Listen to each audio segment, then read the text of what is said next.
Anong ganap sa mundo ng showbiz? Isang napaka-sexang Casey Concepcion ang bumida sa kanyang Christmas post sa Instagram kung saan pinakita niya ang kanyang suot na leotard na naglantad ng kanyang toned legs. Bagamat nakatuon ang mensahe ni Casey sa kahalagahan ng pamilya ngayong Kapaskuhan, hindi nakaligtas sa mata ng mga netizens ang kanyang daring na outfit. May isang netizen na nagpahayag ng disapproval na nagsabing, "Please wear clothes properly."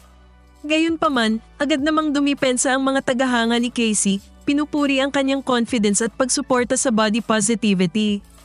Subalit may ilan ding pumuna, hindi dahil sa pagiging sexy ng suot, kundi dahil sa timing at okasyon. Ayon sa isa, wala namang problema magganyan suot pero dapat iniisip ang occasion.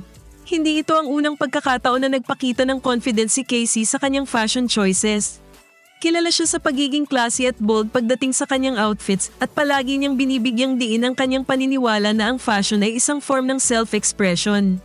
Ikaw, sang-ayon ka ba sa pagpapasexy ni Casey ngayong Pasko o dapat bang mag-adjust sa okasyon ang kanyang outfit choices?